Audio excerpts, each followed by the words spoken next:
أعوذ بالله من الشيطان الرجيم. بسم الله الرحمن الرحيم. إذا السماء انشقت وأذنت لربها وحقت وإذا الأرض مدت وألقت ما فيها وتخلت وأذنت لربها وحقت يا أيها الإنسان إنك كادح إلى ربك كدحا فملاقيه فأما من أوتي كتابه بيمينه فسوف يحاسب حسابا يسيرا فينقلب إلى أهله مسرورا وأما من أوتي كتابه وراء ظهره فسوف يدعو ثبورا ويصلى سعيرا إنه كان في أهله مسرورا إنه ظن أن لن يحور بلى إن ربه كان به بصيرا فلا أقسم بالشفق والليل وما وسق والقمر إذا اتسق لتركبن طبقا عن طبق فما لهم لا يؤمنون وإذا قرئ عليهم القرآن لا يسجدون بل الذين كفروا في تكذيب والله أعلم بما يوعون وبشرهم بعذاب أليم إلا الذين آمنوا وعملوا الصالحات لهم أجر غير ممنون. سورۃ الانشقاق یہ مکی ہے. اس سے پہلے 82 صورتیں نازل ہو چکی ہیں. 83واں نمبر ہے اس صورت کا نزول کے اعتبار سے. اول تو اللہ تبارک و تعالی نے پہلے سور کے پھونکے جانے سے پہلے کے کچھ حالات، قیامت کا کچھ منظر اور دوسرے سور کے پھونکے جانے کے بعد کچھ حالات، اور اس کے بعد انسان کو اپنی ہی ذات میں، اپنے ہی اندر میں غور و فکر کر کے اللہ تعالیٰ کی الوہیت کا اقرار کرنے اور اس کو ایمان لانے کی ترغیب، اور اس کے بعد نامہ اعمال کا دائیں ہاتھ میں ملنے کا معاملہ اور بائیں والوں کا معاملہ، اور پھر اللہ تعالیٰ شانہ نے کچھ قسمیں کھائی ہے. اس کے بعد پھر اللہ تبارک و تعالیٰ نے ارشاد فرمایا کہ جب یہ حالات دیکھ رہے ہیں، یہ منزلیں در منزلیں چل رہے ہیں اور تم چل رہے ہو، تو یہ کیوں طے نہیں کر لیتے کہ اس سب کا بنانے والا بھی ہے؟ تو لہٰذا اس پر ایمان کیوں نہیں لے آتے؟ اللہ کا قرآن پڑھا جاتا ہے، اللہ کا قرآن سنایا جاتا ہے، تو کیوں کانوں میں انگلیاں ڈالتے ہیں؟ کیوں اللہ کے قرآن کو نہیں سن لیتے؟ کیوں اللہ رب العزت کی الوہیت کا اقرار نہیں کر لیتے؟ یہ تمام کی تمام باتوں کو اللہ نے ارشاد فرمایا ہے.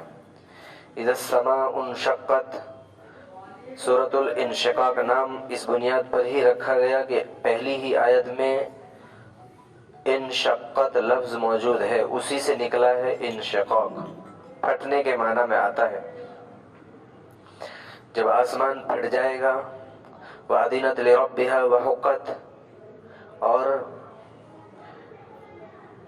اپنے رب کی بات کو سنے گا اور تعمیل کرے گا، وحقت، اور اس پر لازم ہے کہ یہی کرے. وَإِذَا الْأَرْضُ مُدَّتْ، اور جب زمین کو پھیلا دیا جائے گا، وَأَلْقَتْ مَا فِيهَا وَتَخَلَّتْ، اور نکال پھینکے گی باہر وہ جو کچھ اس میں ہے، وَتَخَلَّتْ، اور خالی ہو پڑے گی. وَأَذِنَتْ لِرَبِّهَا، اور یہ سنے گی اپنے رب کے حکم کو اور تعمیل کرے گی. وَحُقَّتْ، اور اس پر لازم ہے کہ یہی کرے. یا ایھا الانسان انک کادح الی ربک کدحا فملاقیہ، اے انسان یقیناً تو مجاہدے کرنے والا ہے، تو تکلیفوں میں سے گزر کر دوسری تکلیف میں جا کر زندگی گزارنے والا ہے، منزل در منزل اوپر چڑھنے والا ہے، یہاں تک کہ اپنے پروردگار کے پاس پہنچ جائے۔ فملاقی، پھر اس سے ملاقات ہو جائے گی۔ فاما من اوتی کتابہ بیمینہ، بہرحال وہ جو جن کا نامہ اعمال ان کے دائیں ہاتھ میں ہوگا، ملے گا یا دیا جائے گا، تو فسوف یحاسب حسابا یسیرا، عنقریب ان کا حساب آسان کر دیا جائے گا۔ وینقلب الی اہلہ مسرورا، اور لوٹیں گے وہ اپنے اہل و عیال کی طرف، اپنے گھر والوں کی طرف خوش ہو کر۔ اور جن کا نامہ اعمال ان کے پشت کے پیچھے سے دیا جائے گا، فسوف یدعو ثبورا، وہ پکاریں گے موت موت، ویصلی سعیرا، اور داخل ہوں گے جہنم میں، بھڑکتی ہوئی آگ میں۔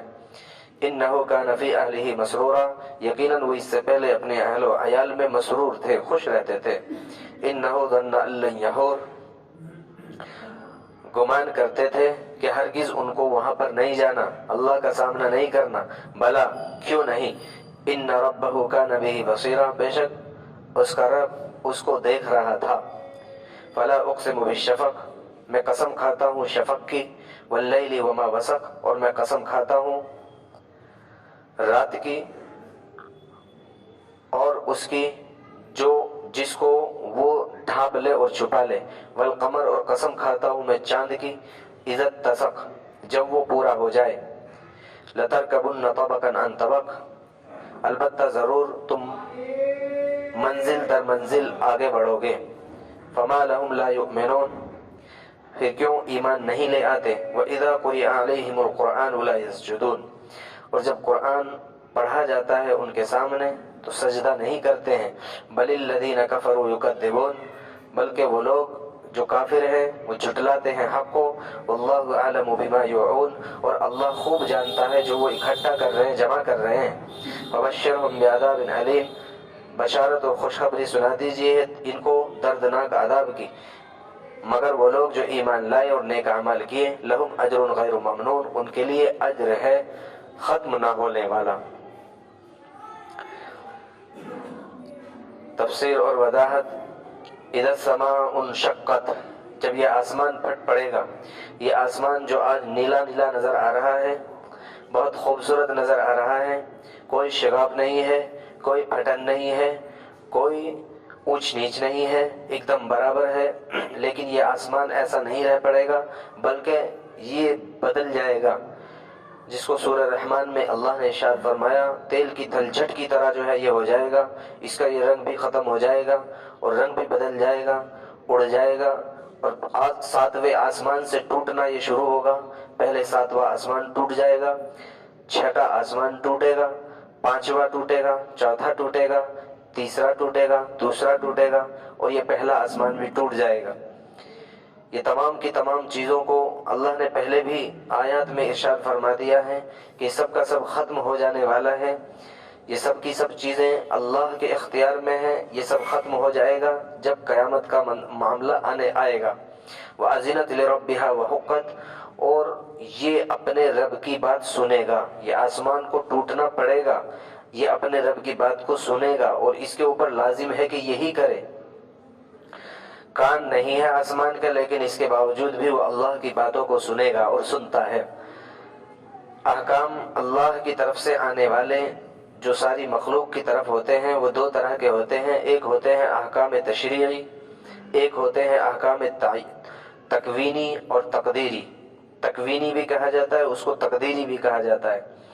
دو احکام ہیں جو اللہ کے بندوں کی طرف آتے ہیں، ایک احکام تشریعی، ان میں بندوں کو اچھے کام کے کرنے پر معاوضہ بتا دیا جاتا ہے اور برے کام کے کرنے پر، گناہ کے کرنے پر، اس کے نہ ماننے پر اس کی وعید سنا دی جاتی ہے، لیکن اس میں اس کو اختیار دے دیا جاتا ہے، جبر نہیں کیا جاتا۔ تشریعی احکام جن مخلوق کو عطا کیے جاتے ہیں ان کو جبر نہیں کیا جاتا، ان کو آزاد چھوڑا جاتا ہے، تمہاری مرضی، تمہیں جو کرنا ہے کر لے، اچھا یہ ہے برا یہ ہے۔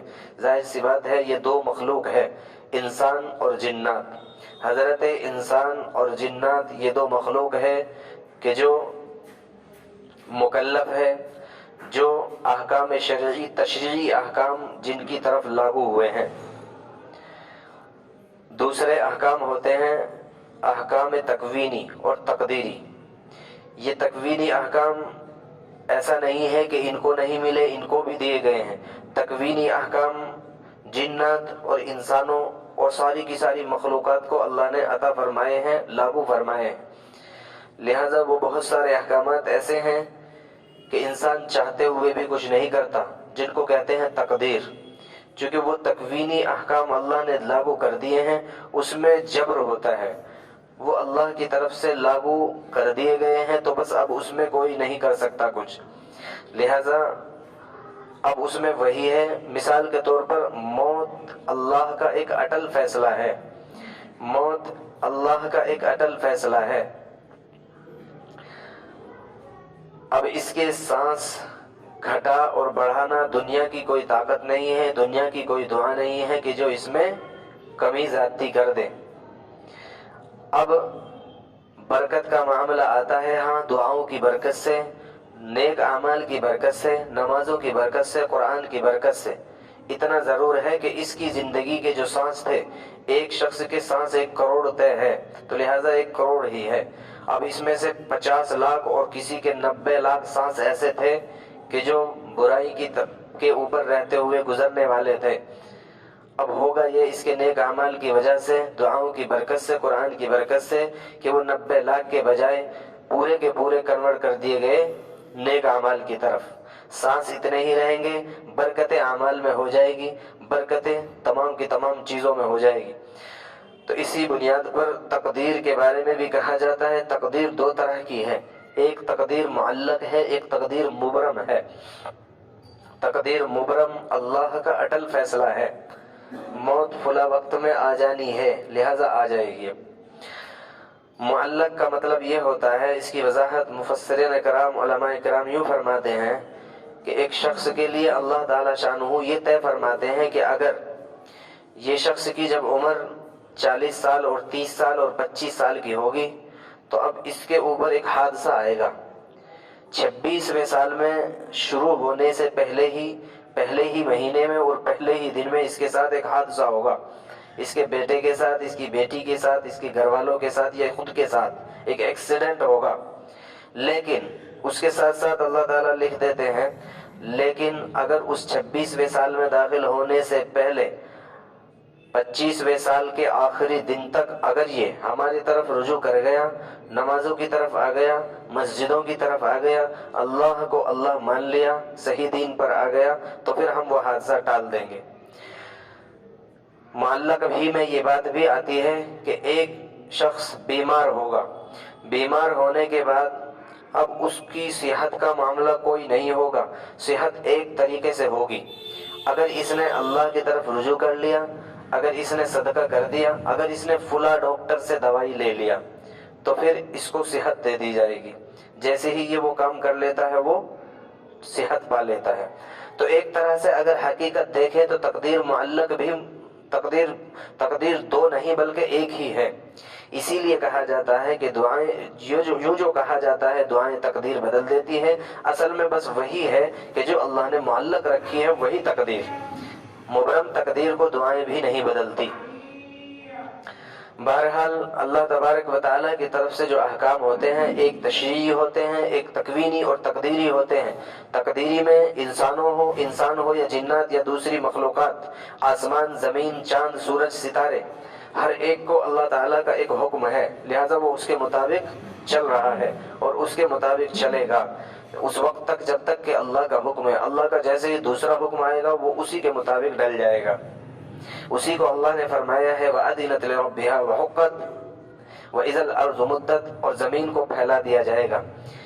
حضرت جابر بن عبداللہ رضی اللہ تعالیٰ روایت کرتے ہیں، رسول اللہ صلی اللہ علیہ وسلم نے ارشاد فرمایا کہ زمین کو ربڑ کی طرح سے کھینچ کر بڑھا دیا جائے گا کہ جس میں میدان محشر اتنا بڑا ہوگا کہ جس میں سارے کے ساری انسانیت، سارے کے سارے جنات سما سکیں۔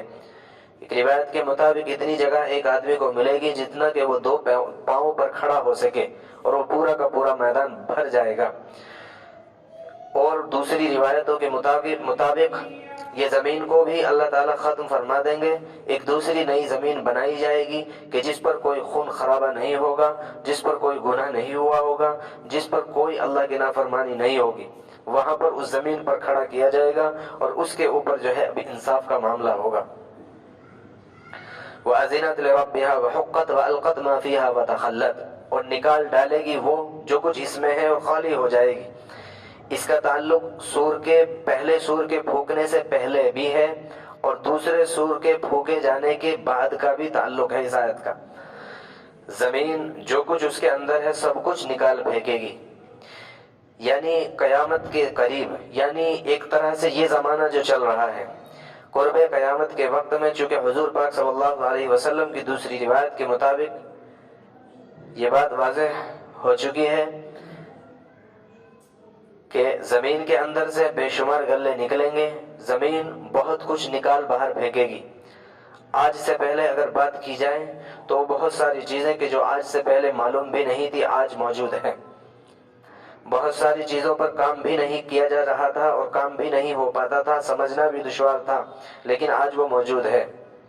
یہ تو اقتصادیات والوں کی بے وقوفی اور بے عقلی کی بات ہے کہ وہ جو کرتے ہیں کہ نہیں لوگ بڑھ جائیں گے، دنیا میں زیادہ انسانیت بڑھے گی تو پھر کیا ہوگا، کھانا کہاں سے آئے گا، چیزیں کہاں سے آئے گی، حالانکہ بات یہ نہیں ہے۔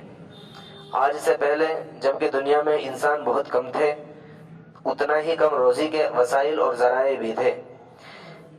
آج جبکہ انسانیت بے شمار بڑھ گئی ہے، آج ذرائع اور اسباب بھی بے شمار بڑھ چکے ہیں، بلکہ یوں کہتے ہیں دنیا کے اوپر نظر رکھنے والے یہ بتا رہے ہیں کہ اس زمانے سے زیادہ بہتات رزق کے اعتبار سے، وسائل کے اعتبار سے، مال کے اعتبار سے کسی زمانے میں نہیں ہوئی جتنا کہ مال اس زمانے میں موجود ہے، جتنے کی آسانیاں، جتنے کی آسائشیں، جتنی کی سہولت کی چیزیں اس زمانے میں موجود ہے، اس سے پہلے کبھی میسر نہیں تھی۔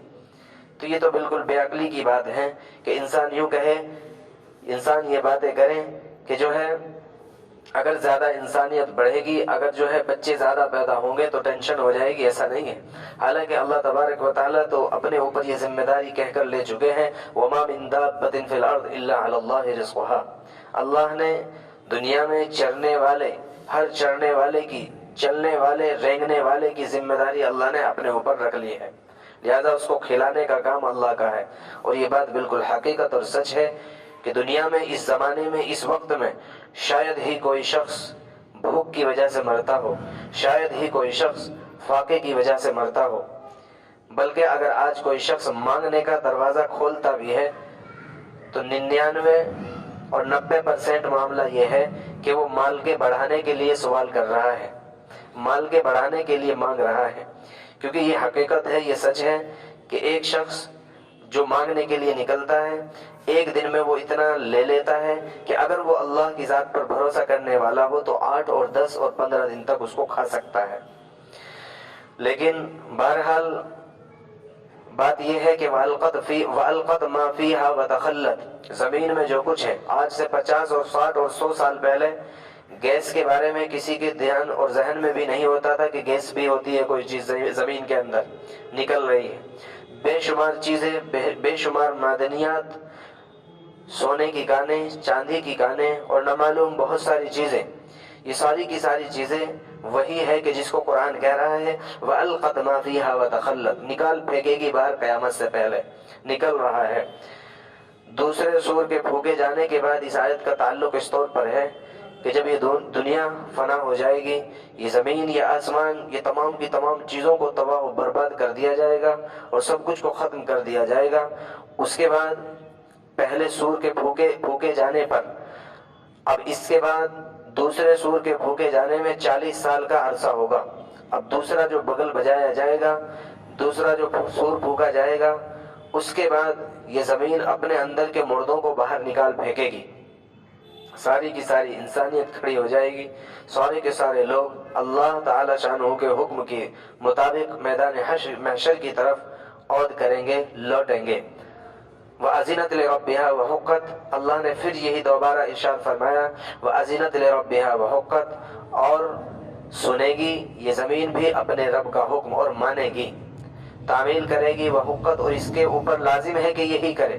جیسے آسمان بھی سنے گا اور کرے گا، ویسے ہی یہ بھی سنے گا اور کرے گا. یا ایھا الانسان انک کادح الی ربک کدحا فملاقیہ، اے انسان یقیناً تو کاوشوں اور کوششوں اور محنتوں کو کرنے والا ہے، جد و جہد کے کرنے والا ہے، تکلیفوں کے اٹھانے والا ہے، یہاں تک کہ اپنے رب کے پاس پہنچ جائے، پھر اس سے مل لے. اللہ تبارک و تعالیٰ نے انسان کو اپنی ہی ذات میں غور کرنے کے لیے ارشاد فرمایا ہے کہ دیکھو اپنی ہی ذات میں تو غور کر لو، اپنی ہی ذات کے اندر تو غور کرو. ایک نطفہ تھا، منزل در منزل اب آگے بڑھا، دوسرے حالات پر آیا، اس کے بعد تیسرے حالات پر آیا، بچہ ہوا، جوان، بوڑھا، اور نہ معلوم بے شمار حالات آئے ہیں. یا ایھا الانسان انک کادح الی ربک کدحا فملاقیہ. ایک تو بات یہ ہے کہ تکلیفیں اور پریشانیاں اور محنت اور جد و جہد ایمان والا اور صحیح طریقے سے کمائی کرنے والا بھی اٹھاتا ہے، اور ایک چور اور ڈاکو بھی تکلیف اٹھاتا ہے. ایک صحیح طریقے سے محنت کرنے والا صبح کو نکلتا ہے، محنت کرتا ہے، شام کو لے کر کچھ واپس آتا ہے. ایک چوری کرنے والا بھی رات کو نکلتا ہے، بلکہ اس کی محنت اس سے بھی زیادہ ہے جو دن میں محنت کر رہا، رات کی تکلیف اٹھا رہا ہے، رات کی نیند قربان کر رہا ہے، اور بہت سی محنتیں کر کے کیسے کیسے کر کے وہ مال کو کما رہا ہے. دوسری بات یہ ہے کہ یہ محنت کرنے والا اگر صحیح ہے، ایمان والا ہے، تو بھی اس کا خاتمہ موت ہے. یہ محنت کر کے اور کمائی کرنے کے بعد اگر محنت اور جد و جہد کر کے جانے والا یہ کافر ہے تو بھی اس کا خاتمہ موت ہے. اور تیسری ایک اور بات یہ ہے کہ بالکل عقل کے بھی خلاف ہے یہ بات کہ ایک ہو ایمان والا، ایک ہو مثال کے طور پر ایک ہو بالکل صحیح کام کرنے والا، بغیر چوری کیے بالکل ایمانداری کے ساتھ صبح سے شام تک محنت اور مشقت اٹھا کر کمانے والا 200 250 اور 300 400. ایک ہو کہ جو رات میں نکلے یا لوگوں کا حق مارے اور لوٹے اور چلا آئے کہ جو بہت زیادہ ہو. ظاہر سی بات ہے اب اگر ان کے درمیان انصاف نہ ہو، اگر اس کو بھی چھوڑ دیا جائے اور اس کو بھی چھوڑ دیا جائے تو عقل اس کا تقاضا نہیں کرتی، عقل اس کو قبول بھی نہیں کرتی. اگر ذرا سی بھی انسان کے اندر شعور اور سمجھداری ہے تو وہ اس بات کا تقاضا کرے گی عقل کہ نہیں، یہ تو بالکل عقل کے خلاف بات ہے، یہ تو انصاف کے خلاف ہے. اللہ تعالیٰ تو انصاف کرنے والے ہیں. یا ایھا الانسان انک کادح الی ربک کدحا فملاقیہ.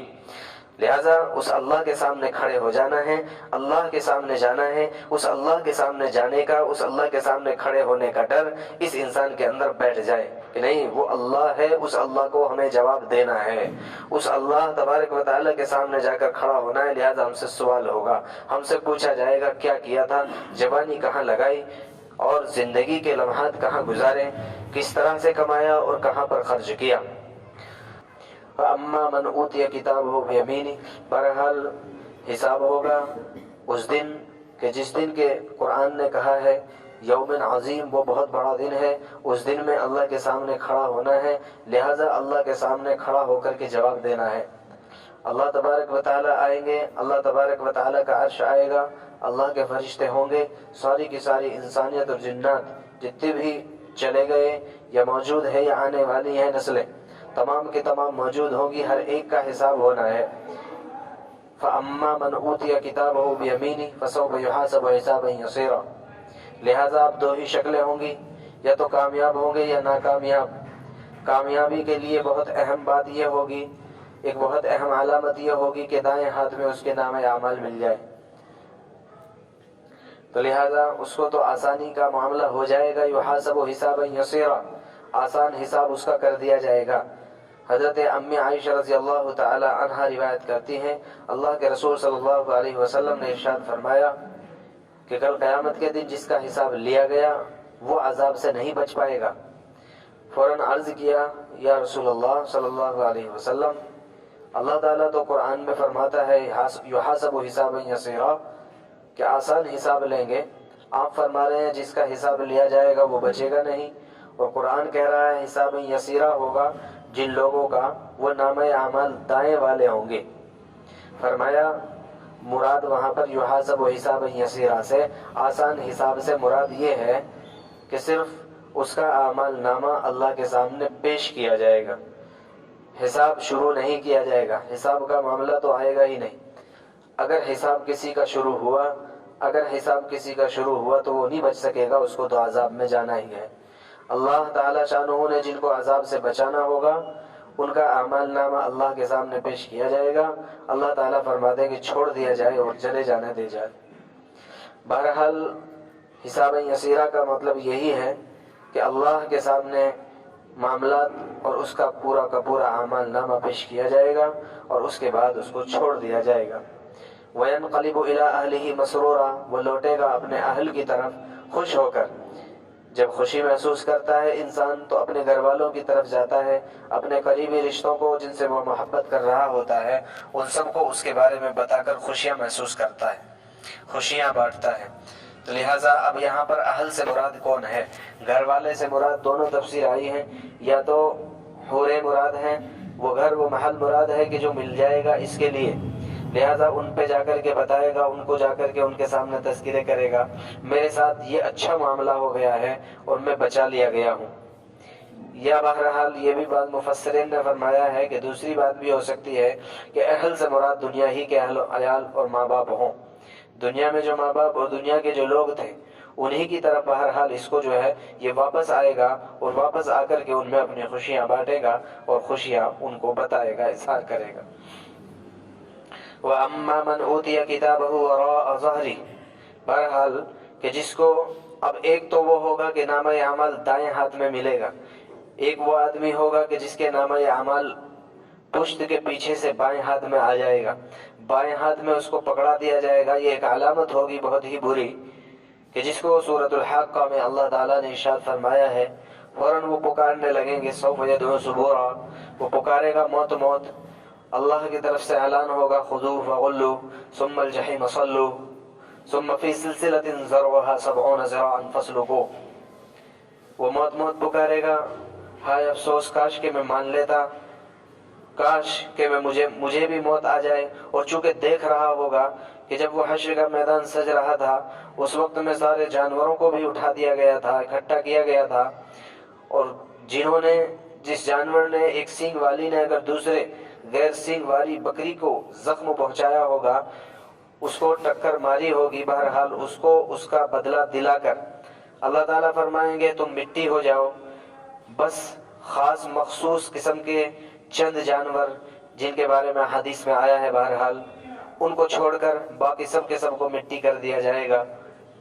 اب یہ دیکھے گا کہ ان کو مٹی کر دیا گیا تو اب یہ بھی خواہش ظاہر کر رہا ہوگا کاش کہ مجھے بھی مٹی ہی کر دیا جاتا، کاش کہ مجھے بھی موت آ جائے، کاش کہ میرا بھی معاملہ یہیں پر ختم ہو جائے، چونکہ آگے بہت بڑا جہنم کا گڑھا، آگے بہت بڑی دہکتی ہوئی آگ، آگے بہت بڑا عذاب اس کو نظر آ رہا ہوگا، لہذا پکار رہا ہوگا وَيَصْلَىٰ سَعِيرًا، اور اس کو داخل ہونا پڑے گا جہنم میں، دہکتی ہوئی آگ کے اندر جانا ہی ہوگا۔ إِنَّهُ كَانَ فِي أَهْلِهِ مَسْرُورًا، آج تک کا اس کا حال قرآن نے ارشاد فرمایا ہے کہ اپنے اہل و عیال میں آج تک اس کا حال یہ تھا کہ وہ جب اپنے اہل و عیال میں لوٹتا تھا تو بڑی خوشی کے ساتھ لوٹتا تھا۔ صاف ظاہر ہو رہا ہے کہ غیر ایمان والا اس دنیا کے اندر خوشیاں مناتا ہے، غیر ایمان والا اپنی مستیوں میں مست رہ کر زندگی گزارتا ہے، ایمان والوں کی تو بالکل مطابق اور شان کے مطابق نہیں ہے کہ وہ خوشیوں اور مستیوں میں مست اور مگن رہ کر کے زندگی گزارے۔ إِنَّهُ ظَنَّ أَن لَّن يَحُورَ، یقیناً وہ گمان کرتا تھا آج تک یہ کہ اس کو کبھی اللہ کے سامنے کھڑا نہیں کیا جائے گا، کبھی وہاں نہیں پہنچایا جائے گا، لیکن جب آج کے دیکھ رہا ہے اللہ کا عرش اترتا ہوا، آج دیکھ رہا ہے سارے لوگ کھڑے ہیں، آج دیکھ رہا کہ ننگے بدن، ننگے پاؤں اور بھوکے پیٹ، پیاسے، پریشان حال، ہر شخص پسینے میں شراب، اور سورج بہت قریب ہے سروں کے اور عجیب حالت ہے ہر ایک شخص کی، یہ حالات دیکھ رہا ہوگا تو اب اس کو جو ہے سمجھ آ رہی ہوگی بات۔ آج تک کے خیالات اس کے یہ تھے کہ کوئی اس کو نہیں دیکھ رہا، بلا ان ربہ کان بہ بصیرا، حقیقت یہ نہیں تھی، حقیقت بلکہ یہ ہے بے شک اس کا رب اس کو دیکھ رہا تھا۔ امت محمدیہ علی صاحب الصلاۃ والتحیہ کے لوگوں کے سامنے قرآن بار بار اس کو ارشاد فرما رہا ہے، بار بار قرآن کی ان آیات کے اندر ایک ایک ایمان والے، ایک ایک ایمان والی اور عمومی طریقے سے ایک ایک بندے اور ایک ایک بندی کو اللہ تبارک و تعالی متوجہ اور باخبر فرما رہے ہیں، متنبہ ہو جائے، باخبر ہو جائے، اللہ کے قانون کو مان کر اللہ کے قانون کو زندگی میں اور ملکوں میں اور دنیا کے اندر قائم کرنے کی فکریں پیدا کرنے لگے۔ یقیناً اللہ جل جلالہ تو خوب دیکھ رہا ہے، اللہ سے چھپا ہوا کچھ بھی نہیں ہے، اللہ سے چھپا ہوا کچھ بھی نہیں ہے۔ بھلے سے لوگوں کے دھوکہ ہم دے سکتے ہیں، چیزوں میں چیزیں ملا کر، دودھ میں پانی ملا کر، تیل میں نہ معلوم کیا کیا اشیاء ملا کر، بہت سی چیزوں میں بہت سی چیزیں خلط ملط کر کے لوگوں کو تو دھوکہ دیا جا سکتا ہے، پیسہ کمایا جا سکتا ہے ادھر ادھر کر کے، لیکن واقعی اللہ سے نہیں بچایا جا سکتا۔ اللہ جل جلالہ خوب واقف ہے، اللہ تعالی شانہ خوب دیکھ رہے ہیں۔ اللہ جل جلالہ کے لیے اندھیرا اندھیرا نہیں ہے، اللہ رب العزت کے لیے بھیڑ بھیڑ نہیں ہے، اللہ کے لیے گونج گونج نہیں ہے، اللہ کے لیے آواز بھی آواز نہیں ہے۔ ایک ہی وقت میں الگ الگ اپنی اپنی بھاشاؤں میں، ایک ہی وقت میں ایک ہی بڑے سے مجمع میں لاکھوں اور کروڑوں لوگ ایک ہی وقت میں ایک ایک آواز اپنے اپنے طریقے کی نکالتے ہیں اور نکالیں، اپنی اپنی زبان میں اللہ جل جلالہ کو پکاریں، اور اللہ تعالی شانہ ہر ایک کی سننے والے ہیں، اللہ تعالی شانہ ہر ایک کا جواب دینے والے ہیں۔ فلا اقسم بالشفق، میں قسم کھاتا ہوں شفق کی۔ آگے اللہ نے قسم کھائی ہے تین چیزوں کی، ایک تو میں قسم کھاتا ہوں شفق کی، واللیل اور قسم کھاتا ہوں رات کی اور اس کی جس کو وہ ڈھانپ لے، والقمر اذا اتسق اور چاند کی جب وہ مکمل ہو جائے۔ مکمل ہوتا ہے 13، 14، 15 کو، چاند کی 13، 14، 15 کی قسم اللہ تبارک و تعالی نے فرمائی۔ لَتَرْكَبُنَّ طَبَقًا عَنْ طَبَقٍ، قسم کھانے کے بعد اللہ نے آگے ارشاد فرمایا ہے البتہ ضرور تمہیں ایک منزل سے دوسری منزل کی طرف لوٹ کر جانا ہے۔ غور کریں کہ ایک وقت تھا کہ نطفے کی شکل تھی، کہ جبکہ بطن مادر کے اندر آئے تھے، مادر رحم کے اندر آئے تھے، نطفے کی شکل تھی، ایک وقت گزرا کہ لوتھڑا بن گیا، ایک وقت گزرا کہ اس کی اور شکل بدل گئی، ایک وقت گزرا کہ اس میں جو ہے اعضاء بننے شروع ہو گئے، ایک وقت گزرنے کے بعد اب اس کے اندر روح پھونک دی گئی، بہت سی چیزیں اس کے لیے طے کر دی گئی، اچھا خاصا ایک بہتر شکل و صورت دے کر اللہ جل جلالہ نے دنیا کے اندر بھیج دیا۔ اس کے بعد جوان ہوا، بچپن تھا تو بچپن گزرا، دوسری منزل کی طرف جوان ہوا، اس کے بعد ایک اور دوسری منزل کی طرف بڑھا تو بڑھاپا آ گیا، اس کے بعد ایک اور منزل کی طرف بڑھا تو اب قبر میں اس کو لٹا دیا گیا، ایک اور منزل ہے اس کے آگے حشر کا معاملہ، اللہ کے سامنے پھر جا کر کے کھڑا ہو جانا ہے۔ تو فما لہم لا یؤمنون، کیوں تم ایمان نہیں لے آتے، کیوں نہیں قبول کر لیتے، کیوں نہیں مان لیتے؟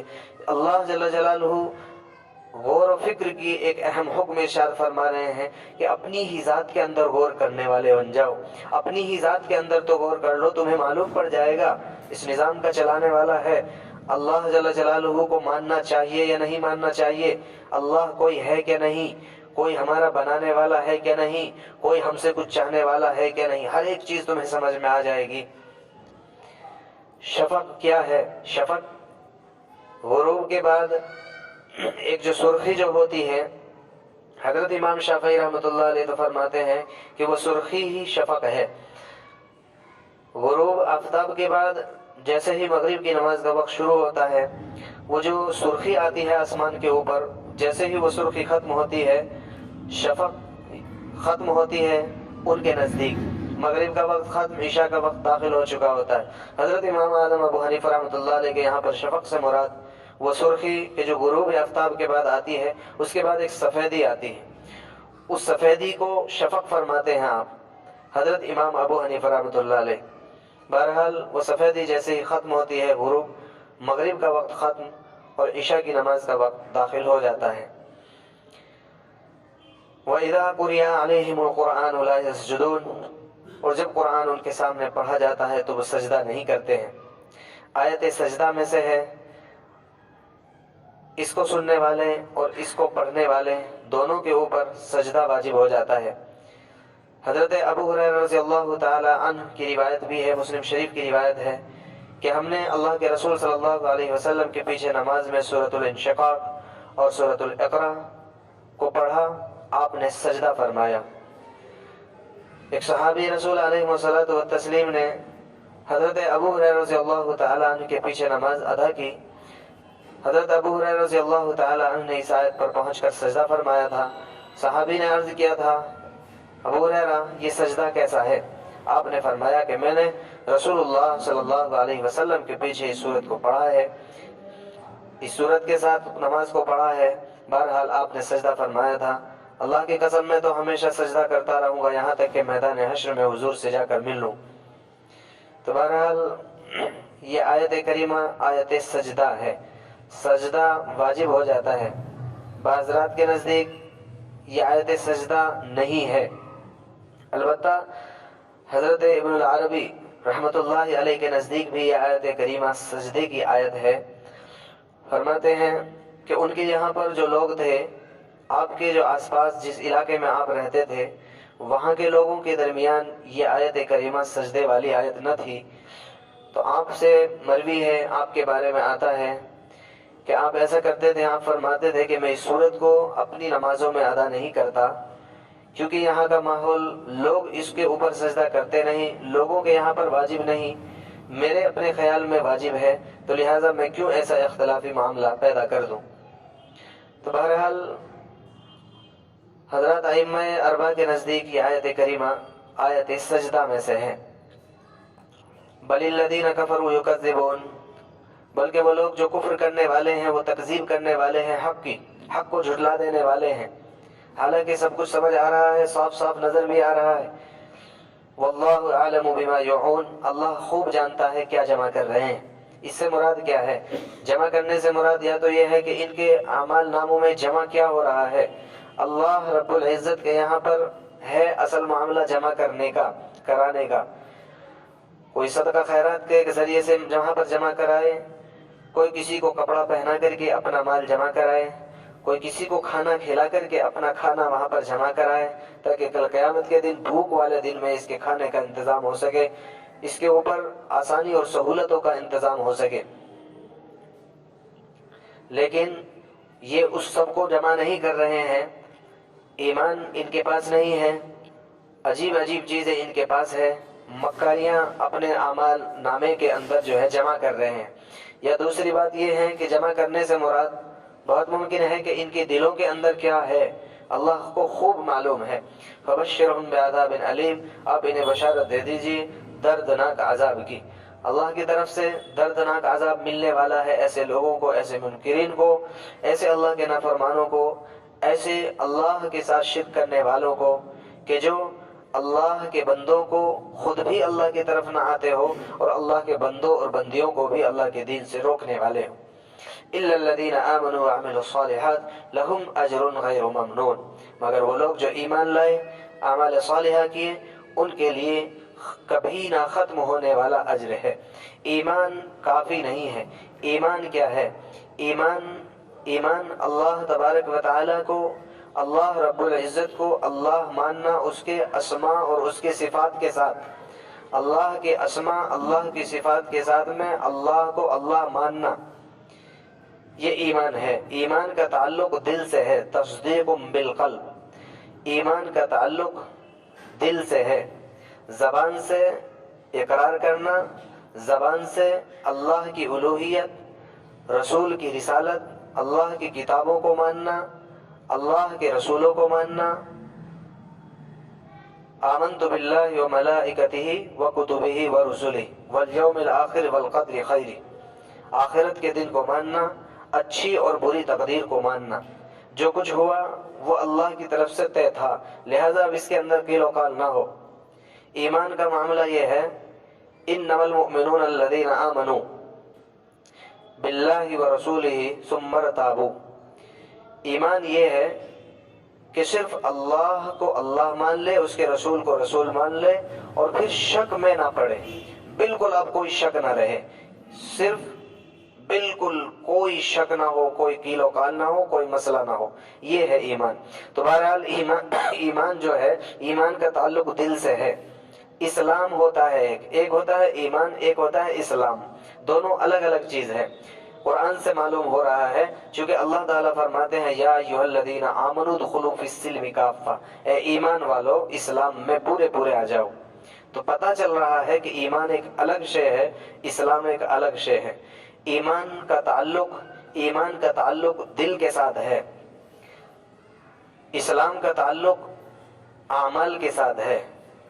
اسلام کہتے ہیں کسی بڑی طاقت کے سامنے اپنا سر تسلیم خم کر دینا، کسی بہت بڑی طاقت کے سامنے اپنا سر جھکا دینا۔ اطاعت اور فرما برداری کا نام اسلام ہے، یعنی تمام احکام کی تعمیل کا نام ہے اسلام۔